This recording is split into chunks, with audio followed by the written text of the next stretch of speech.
be burnt out, you'll be tired. You want to have at least 2 rest days throughout the week.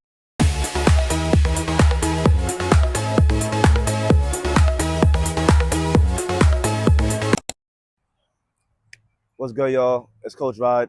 Today, I want to tell you guys the truth about calisthenics. The 3 exercises you should focus on when starting calisthenics are the push-up, the pull-up, and the dip. You're going to want to start with doing push-ups because those are the easiest. Once you get pretty good at push-ups, you can move on to the dip and also pull-ups. Push-ups are great because they're going to help grow your chest and help grow your triceps. Doing that will lead you to progress to way cooler exercises like the dip. Once you've unlocked your push-ups, dips are going to be your next step. I love doing dips to help develop my triceps and help to grow a strong chest.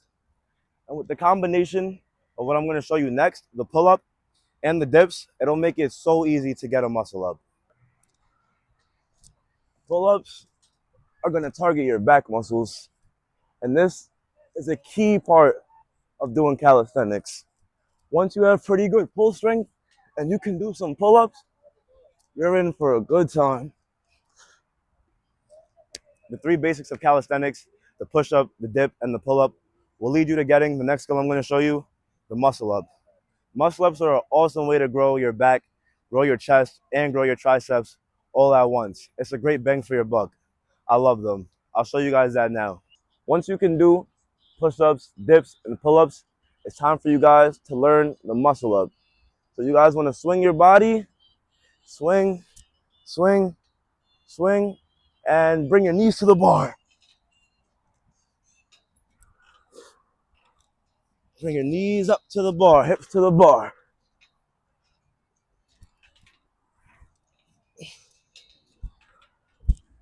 I want to talk to you guys now about a few ways that you can progress your calisthenics skills. So with the push-up, there's many ways to progress. The way I like to progress most is by adding an extra set to my workouts. So I'll give you guys an example. If you can do 20 push-ups in a row, right, you should do sets of 10 because you'll still have some energy to give it full force, but you won't be doing too much to where your arms are shaking and you're not getting good reps in.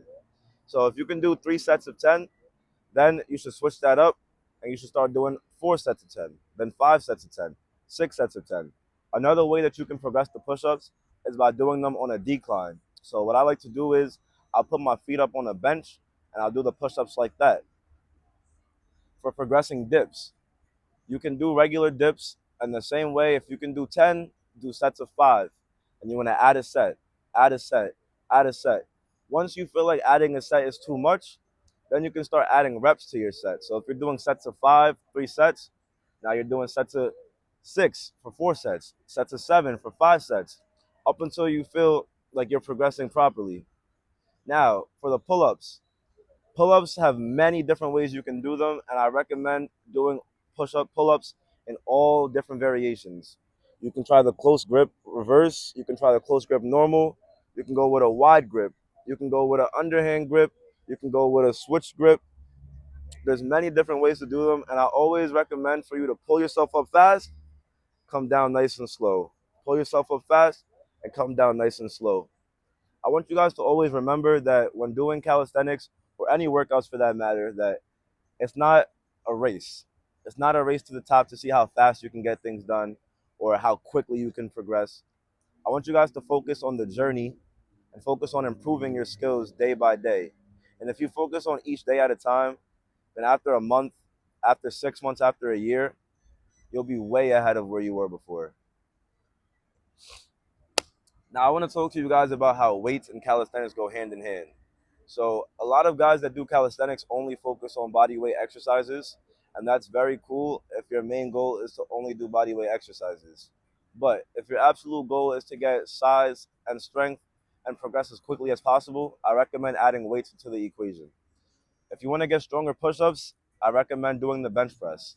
If you want to get stronger dips, I recommend using a dip machine or also bench pressing with a close grip. If you want to get better at doing pull-ups, then go for the lat pull-down machine. In the gyms, they have lots of different grips. They have a close grip, a wide grip. You can even grip it underhand. Doing this will help you skyrocket your progress, and I do it myself, so I'm speaking from experience. I used to only do calisthenics for a while, but I realized that if I start lifting the weights and doing calisthenics, I make more progress in the weights and the calisthenics because I'm not going as hard with just the weights all the time. I'm giving my body time to relax when I do calisthenics. And for the calisthenics, I'm not only doing body weight, I'm also adding additional resistance to my body. So I'm able to progress even quicker because the size and strength adaptations that I get from lifting the weights. Go lift weights. Lifting weights is great. Lastly, I want to talk to you guys about rest times slash rest days.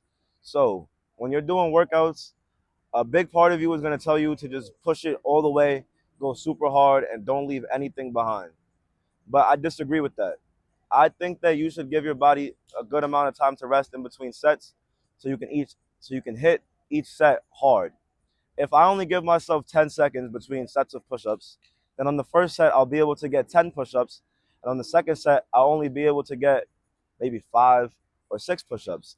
But if I give myself that 30-second or 1 minute rest time, then after I do 10 push-ups, I'll be able to do 10 push-ups again. And that gives me more solid reps, more effective reps. You know, doing the workouts isn't all about counting numbers to see how many you can do. It's about doing reps that are effective, that are actually going to target the muscle, that are actually going to help you with your progression. Now, that's rest for your workout. When you're resting throughout the week, is also very important because you don't want to take every day of your day. You don't want to take every day of the week to just work out, work out, work out, work out. You'll be burnt out. You'll be tired. You want to have at least 2 rest days throughout the week.